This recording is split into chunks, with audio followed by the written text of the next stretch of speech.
अस्सलाम वालेकुम व्यूअर्स, मैं हूं आपके साथ समीना पाशा। डॉक्टर शहबाज गिल जो कि चीफ ऑफ स्टाफ हैं पाकिस्तान तहरीक इंसाफ के चेयरमैन और साबिक वज़ीर आज़म इमरान खान साहब के, उनकी गिरफ्तारी अमल में आई और उसके बाद से अब तक उसकी जो बाज़गश्त है वो थमी नहीं है। उसके बाद एक के बाद एक और एक के बाद एक वाक़यात हैं जो रूनुमा हुए हैं और माज़रत के साथ ये वाक़यात ऐसे हैं जो हमें बहैसियत मजमूई शर्मसार कर रहे हैं। पॉलिटिकल इम्प्लीकेशंस उसकी जो भी हैं उस पर तो हम बात करेंगे ही कि क्यों हम देख रहे हैं कि उसके बाद पाकिस्तान तहरीक इंसाफ जो है क्या वो कोई बैकफुट पे आके खड़ी हो गई है, या फिर हमें ये महसूस हो रहा है कि पाकिस्तान तहरीक इंसाफ डिफेंसिव हो गई है, क्या कोई मकबूलियत में कमी आ गई है, क्या घेरा तंग हो चुका है। बहुत सारे सवालात हैं जो इस वक्त इस वाक़े के बाद से जुड़े हुए हैं, लेकिन इन तमाम बातों के क़त्ते नज़र मुझे कुछ और चीज़ों पर ध्यान करना है और वो आपकी तवज्जो दिलानी है जो कि मैं खुद इस वक्त जिस परेशानी से गुजर रही हूँ। डॉक्टर शहबाज गिल साहब गिरफ्तार होते हैं, वो क्यों होते हैं? आपको मालूम है कि जनाब गद्दारी का मुकदमा उन पर लगाया जा रहा है कि जी उन्होंने फ़ौज में बगावत पर उकसाने की कोशिश की है और इस वजह से जो है उनको गिरफ्तार किया गया है। उनका मोबाइल फ़ोन हासिल करना चाहती है इस्लामाबाद पुलिस और इसके लिए उनका जो प्राइम सस्पेक्ट है, यानी जो सबसे ज़्यादा उन्हें शक है, वो ये कि जो उनका असिस्टेंट होता है, जो ड्राइवर है उनका बेसिकली, उसके ऊपर उन्हें शक है कि जनाब वो उसके पास हो सकता है। उसको गिरफ्तार करने के लिए, उस ड्राइवर को गिरफ्तार करने के लिए इस्लामाबाद की पुलिस रात को, आधी रात को उस ड्राइवर के घर पर रेड करती है। वहाँ पर ड्राइवर उन्हें वहाँ नहीं मिलता है, वो उस घर की हालत ख़राब कर देती है सारी ढूंढ ढांड में, और जिस तरह से उनका तरीका कार है तलाशी का, वो सारा कुछ करती है। इस दौरान जाहिर है कि जो घर वाले हैं वो हड़बड़ा गए हैं, परेशान हैं, उनकी तरफ से भी कोई चीखो पुकार हुई होगी। और उसके बाद उस ड्राइवर को पकड़ने के लिए उसकी जो अहलिया सायरा है उसको पकड़ के पुलिस अपने साथ थाने ले गई और उसको पकड़ लिया। अब इंतहाई अफसोस का मकाम है कि ये थर्ड क्लास किस्म के हरबे, थर्ड डिग्री का ये एक तरीका है कार जो पता नहीं अब थर्ड वर्ल्ड कंट्रीज़ में भी लागू नहीं है जिस तरह से हमारे यहाँ इस मुल्क में, जिसको हम पता नहीं कोई बनाना रिपब्लिक बनाने चले हैं शायद, वो यहाँ पर हमें नज़र आ रहा है कि भाई एक बंदा दरकार है, मतलूब है, वो नहीं मिल रहा है, उसके घर में से किसी को उठा लो, खुद ही तड़प के जनाब वो सामने आ जाएगा। ये कौन सा तरीका है? यानी उस बीवी का क्या कसूर है इस मुकदमे में? कोई मुझे बता दे। मुकदमा डॉक्टर शहबाज पर है, ना तो उसके ड्राइवर पे वो मुकदमा है, और अगर वो आपको तफ्तीश में शामिल करना ही है तो उसकी बीवी का क्या कसूर है, उसकी 10 माह की बच्ची का क्या कसूर है? मैंने जिस वक्त से वो इमेजेस, वो वीडियोस देखी हैं उस बच्ची की, मैं इंतहाई तड़प का शिकार हूँ। उसकी एक वजह यह है कि मेरी अपनी उससे मिलती जुलती बच्ची है जिसकी उम्र तकरीबन 1.25 साल है। मुझे उस बच्ची में अपनी बच्ची का चेहरा नजर आ रहा था और मैं ये सोच रही थी कि अगर मुझे कोई इस तरह से उठा के ले जाए, मेरी वो बच्ची जो मैं 1 घंटा कभी ऑफिस से जाने में मुझे ताखीर हो जाए तो वो इतनी बिलबिला रही होती है, वो इतना इंतज़ार कर रही होती है और वो किसी से बहल नहीं रही होती है उस वक्त। तो अगर मेरी वो बच्ची इतनी परेशान होती है और जब मैं घर जाती हूँ तो जैसे वो मुझसे लिपटती है, तो ये भी तो उसी तरह एक मासूम बच्ची है। वो अपनी माँ के बगैर कैसे रात रही होगी? और अगले दिन वो जब सेशन कोर्ट में उसकी माँ को जब पेश किया गया अदालत में, वो देख के जैसे उसको रोई है, इंतहाई तकलीफ दे मनाजिर थे वो। और मैं बहैसियत माँ समझ सकती हूँ कि आप उस वक्त क्या महसूस कर रहे होते हैं जब आपका शीरखार बच्चा इस तरीके से जो है वो आपके लम्स के लिए, माँ के लम्स के लिए जो है वो कैसे तड़प रहा होता है। इतने हम लोग बेहिस हो चुके हैं, बहैसियत माशरा इतने हम जानवर बन चुके हैं, इतने हम जानवर बन चुके हैं, इतनी ज़्यादा हमारी गिरावट हो चुकी है। मतलब ये एक ऐसी चीज़ है जो मैं हजम नहीं कर पा रही। मैं शायद आमतौर पे मेरी कोशिश होती कि मैं अपने काम में जज्बात को उस तरह से आड़े ना लाऊं, लेकिन कुछ चीज़ों पर आप वाकई खुद को बेबस महसूस करते हैं। और मेरे साथ उस वक्त ऐसा ही हुआ जब मैंने उस बच्ची की वीडियोस देखी, जब उस बच्ची की मैंने तस्वीर देखी, मुझे वो मेरी अपनी बच्ची की तरह दिखती हुई महसूस हो रही थी। और उस पर आप आके सियासत करते हैं कि जी हाँ, आप महान बनने की कोशिश कर रहे होते हैं कि अच्छा जी चेक करें जी बच्ची साथ है माँ के, अच्छा नहीं है, चलें जी सुबह उसकी ज़मानत हो जाएगी। शर्म करें। एक एक लम्हा, एक एक मिनट उस बच्ची का कैसे गुजरा होगा। और आप लोग यहाँ पर लोगों को आकर महान बन रहे हैं कि जी आप बड़ी कुछ शहजादी मोहतरमा है मरियम नवाज साहिबा, जिन्होंने ऑर्डर कर दिया जी बड़ा। और राना सनाउल्लाह साहब भी आज आईजी से बड़ी पूछगछ कर रहे थे कि जी अहलिया को गिरफ्तार क्यों किया, और ये वो 2 दिन से आप लोग सोए हुए थे, सब कुछ आप लोगों की नाक के नीचे हो रहा है, और अब आप लोग इतने महान बन रहे हैं और लोगों की गालियां और लानतें सुनकर अब आप लोगों को शर्म आ रही है। Very disgusting, very shameful. ये वो हरकत है कि जो इंशाल्लाह ये जो लोग भी इसमें मुलविस हैं उनके आगे आने वाली है। लेकिन ये मतलब मैं ये सोच रही हूँ कि कोई कर भी ऐसे कैसे सकता है, लेकिन बहरहाल हम चूंकि यहाँ पे बनाना रिपब्लिक बनाने को चले हैं तो फिर हम सब कुछ कर सकते हैं। बहरहाल जनाब, ये बहुत ही अफसोसनाक सूरत हाल है। और ये सब क्यों हो रहा है? इसलिए हो रहा है, जिसका मैंने तो पिछले वीलॉग में भी जिक्र किया था कि जनाब किसी भी तरह कमज़ोर करना है पाकिस्तान तहरीक इंसाफ को। खुद इमरान खान साहब भी अपने मुख्तलिफ इंटरव्यूज़ में ये बात कह चुके हैं कि अब माइनस इमरान खान माइनस तहरीक इंसाफ की तैयारी हो रही है, और उसके चक्कर में कोशिश ये की जा रही है कि शायद इसके 1-2 धड़े बन जाएंगे। अगर खान साहब को मंजर से हटाया जाएगा तो ऑटोमेटिकली पार्टी टूट जाएगी, इस तरह की चीज़ें होंगी।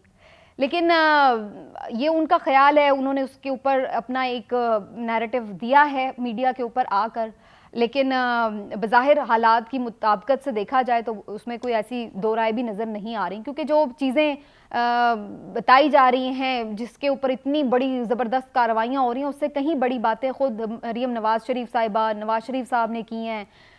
ख्वाजा आसिफ साहब ने क्या कुछ नहीं कहा हुआ है इस फौज को, और पता नहीं कौन कौन सा इनका रहनुमा, परवेज़ रशीद साहब की मैं बात करूं, खुद और बहुत सारे रहनुमाओं ने बहुत कुछ कहा हुआ है।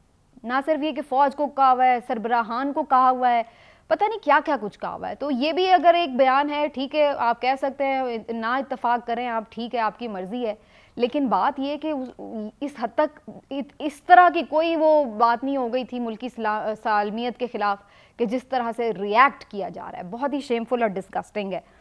कम से कम इस पाकिस्तान को रहने के काबिल छोड़ दें आप लोग, ये इस काबिल ना उसको बना दें कि इंसान ये सोचने पे मजबूर हो जाए कि या अल्लाह हम इस मुल्क में क्यों पैदा हो गए। खुदा का कुछ खौफ करें। थोड़ा सा बात को मैं आगे बढ़ाती हूँ।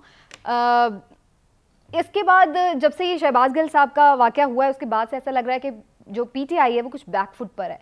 शुरू में हमने देखा कि लोग ना सिर्फ शहबाज गिल साहब के बयान को ऑन नहीं कर रहे थे, डिसऑन भी नहीं कर रहे थे, कुछ फासले पर थे, लोग नहीं मिलने जा रहे थे, कारकुन उस तरह से बाहर नज़र नहीं आए उनकी पेशी पर।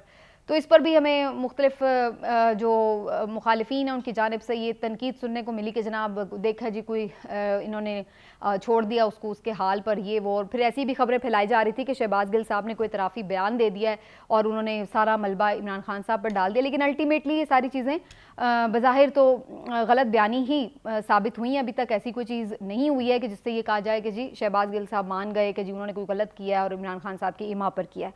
लेकिन जो उसमें एक चीज़ है वो बैकफुट पर नज़र आने वाली, उसमें मैं सिर्फ ये कहूँगी कि बुनियादी तौर पर यह नज़र आ रहा है कि पाकिस्तान तहरीक इंसाफ के चेयरमैन इमरान खान ने यह फैसला किया है कि जितना उनको ट्रैप करने की कोशिश की जा रही है कि वो इस सारे प्रेशर में आकर कुछ गलत स्टेटमेंट दे देंगे या कोई ऐसी बात कह देंगे कि जिसकी वजह से जो है उनके खिलाफ कार्रवाई करने के लिए राह हमवार कर ली जाएगी, तो वो इस चीज़ को अवॉइड करना चाह रहे हैं। उससे अगर थोड़ा सा कमज़ोरी का तासुर जा भी रहा है तो वो फ़िलहाल उसको खातिर में नहीं ला रहे, और उनकी कोशिश ये है कि उस ट्रैप में ना जाया जाए जहाँ पर उनके लिए कार्रवाई के लिए रास्ते हमवार हो जाएँ और आवाम को उनके खिलाफ वर्गलाया जा सके।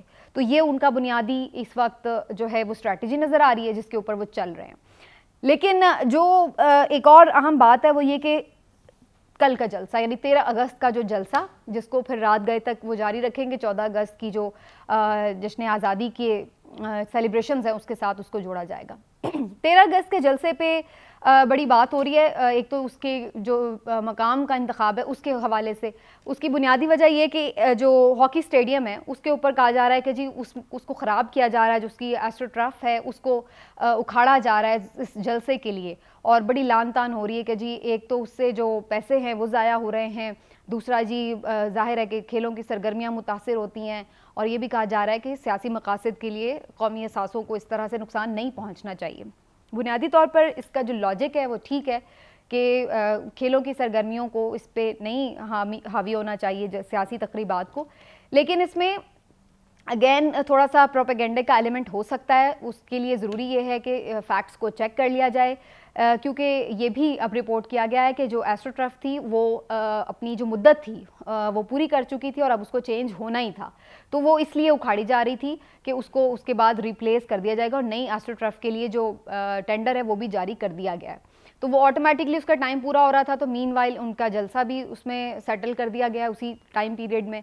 और दूसरी चीज़ ये कि भाई जब वो इस्लामाबाद में जलसा कर रहे थे तब भी आप इशूज़ बना रहे थे, फिर जब वो चेंज करते हैं परेड ग्राउंड में जाते हैं तो तब भी आप इशू बनाते हैं, और अब उन्होंने हॉकी स्टेडियम का इंतखाब किया है तो तब भी जो है वो प्रॉब्लम क्रिएट की जा रही है। तो मकसद ये है कि मकसद जगह का तयन नहीं है, मकसद है कि जलसा हो ही ना।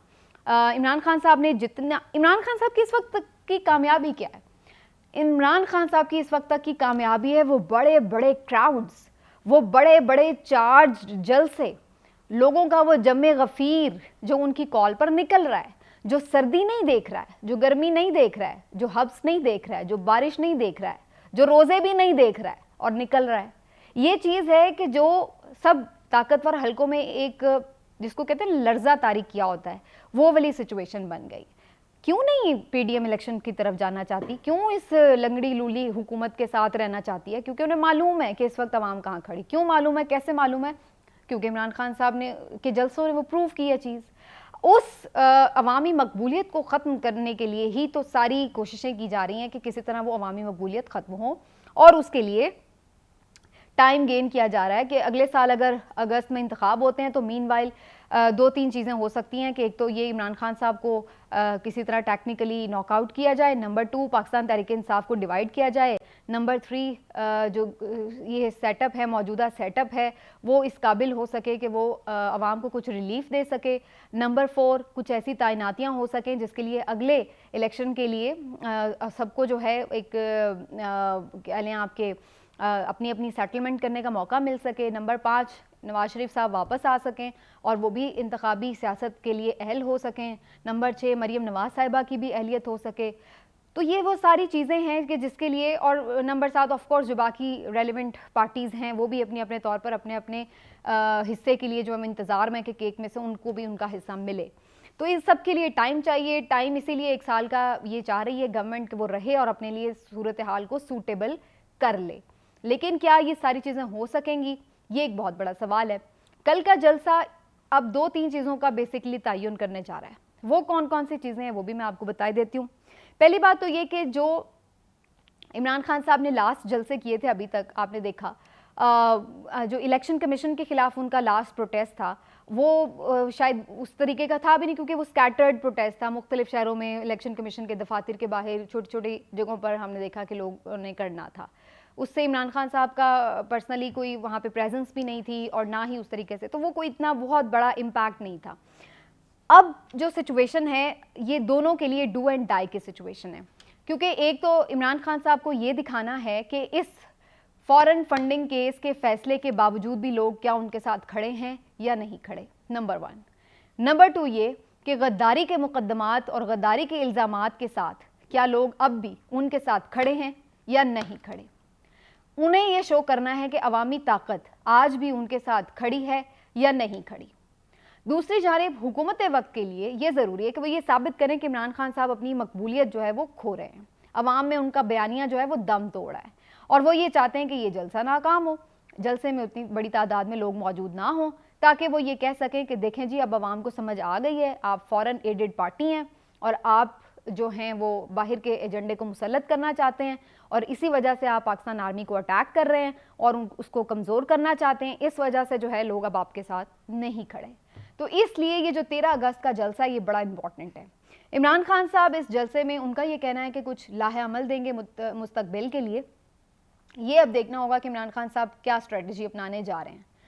मेरा अपना ज़ाती जो तज्ज़िया है उसके मुताबिक इमरान खान साहब अभी भी कोई एग्रेसिव स्ट्रेटजी नहीं अपनाएंगे।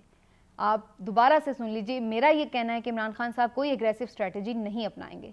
वो इसी आइन और कानून में रहते हुए जिद्दोजहद जारी रखेंगे, जितना भी उससे वो गेन कर सकें ना कर सकें, डिले हो जाए, उनका पर्पस जो भी हो, लेकिन वो इस हद को क्रॉस नहीं करना चाहते और ना करेंगे। उसके लिए उन्हें शायद ये ताने भी सहने पड़े कि जी देखा आप तो खड़े होकर सामने नहीं आए। जैसे अभी भी बहुत सारे लोग कह रहे हैं कि आप लोगों की पार्टी के खिलाफ इतने काम हो रहे हैं और आप लोगों की पंजाब में गवर्नमेंट है, फिर भी आप इनको नहीं पकड़ रहे। केपी में आपकी गवर्नमेंट है, फिर भी आप इन्हें नहीं पकड़े। गिलगित बल्तिस्तान, कश्मीर में आपकी हुकूमतें हैं, लेकिन आपने इन्हें टफ टाइम नहीं दिया है। अगर आपने 25 मई के लोगों के खिलाफ भी कार्रवाई की तो सिर्फ SHOs को इधर उधर कर दिया, उससे क्या फ़र्क पड़ गया? असल में जो बड़े मुजरिमान हैं वो तो अभी भी खुले हैं, जिनके एमा पर हुआ, तो आपने छोटे जो मोहरे हैं उनके खिलाफ कार्रवाई करके कौन सा तीर मार लिया? तो लोगों की ये ख्वाहिश थी कि लोग ये एग्रेसिवली सामने आए, लेकिन इमरान खान साहब इस चीज़ को अवॉइड कर रहे हैं। मैंने पिछले व्लॉग में भी ये बात की थी कि पाकिस्तान के लिए भी ये सिचुएशन कोई अच्छी नहीं होगी कि सूबे और वफाक आमने सामने खड़े हो जाएं, या सूबे ही आपस में आमने सामने खड़े हो जाएं और डिफरेंट जो सूबों की फोर्सेज हैं वो आमने सामने खड़ी हो जाएं। तो अल्टीमेटली ये पाकिस्तान के लिए अच्छा नहीं है। पॉलिटिकल कभी कोई पार्टी ऊपर होती है, कभी कोई नीचे होती है, कभी किसी का बयानिया ऊपर होता है, कभी किसी का नीचे होता है। यही पाकिस्तान तहरीक-ए-इंसाफ, अगर आप फरवरी में देखते तो इसकी मकबूलियत का ग्राफ बहुत नीचे था, उसके बाद ऊपर भी आ गया।